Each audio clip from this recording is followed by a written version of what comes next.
All right, let's dive into this story that's been making waves. Seattle Police Chief Shon Barnes resigning just days after a deadly shooting at the city's popular Bite of Seattle festival. But here's the thing. This isn't just about a resignation. It's about accountability, communication, and the deeper issues plaguing public safety in cities like Seattle. So let's break it down. First off, what makes this really interesting is the timing.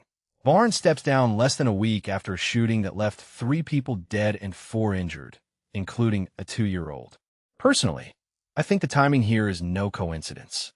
It's not just about the shooting itself. It's about how the aftermath was handled. And that's where things get messy. From my perspective, the biggest issue here is the communication breakdown. The police department went nearly 5 hours without updating the public after the shooting. 5 hours. In a situation like that, every minute counts. People were left in the dark, unsure if there was still an active threat. Mayor Katie Wilson even mistakenly announced that 2 suspects were in custody, only to retract it later. If you take a step back and think about it, this isn't just a PR blunder. It's a failure of leadership. In a crisis, clear, timely communication isn't just important, it's critical. Now, let's talk about Barnes himself. He's Seattle's second black police chief, and several black community organizations, including the Seattle NAACP, urged the mayor not to make him scapegoat. They credited him with improving police-community relations and reducing gun violence. And honestly, that's a detail I find fascinating. Barnes wasn't just another chief. He represented progress in a city that's been grappling with policing and racial justice. So, his resignation raises a deeper question. Is he being made the fall guy for systemic issues that go far beyond one person? What this really suggests is that Seattle's public safety challenges are deeply rooted. The city has had 4 police chiefs in less than 3 years. That's not stability, that's chaos. And it's not just about leadership turnover. It's about the broader context.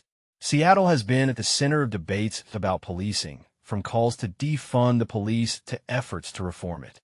Mayor Wilson, the Democratic socialist who once supported defunding the police, kept Barnes in the role when she took office. What many people don't realize is that this resignation could be a symptom of those larger tensions. One thing that immediately stands out is how this shooting unfolded. There were dozens of officers at the festival, and one even managed to persuade a 15-year-old suspect to surrender. But the fact that a teenager was involved in a deadly shooting at a family event is alarming. It's not just about the immediate response. It's about the underlying issues of youth gun violence. Barnes himself said he hoped his resignation would allow the department to refocus on addressing this. But here's the thing. Can a single resignation really fix a problem this big? In my opinion, this story is a microcosm of the challenges facing cities across the U.S. It's about leadership, accountability, and the limits of reform. Barnes's resignation might provide a momentary reset, but it doesn't solve the systemic issues at play. Personally, I think we need to look beyond individual leaders and ask harder questions about how we're addressing public safety, gun violence, and community trust. So, here's my closing thought. What does it say about our system when a police chief steps down after a tragedy, but the problems that led to it remain? Is this just another cycle of blame and resignation, or can it be a catalyst for real change? Let me know what you think in the comments below. Because, honestly, this isn't just Seattle's problem, it's all of ours.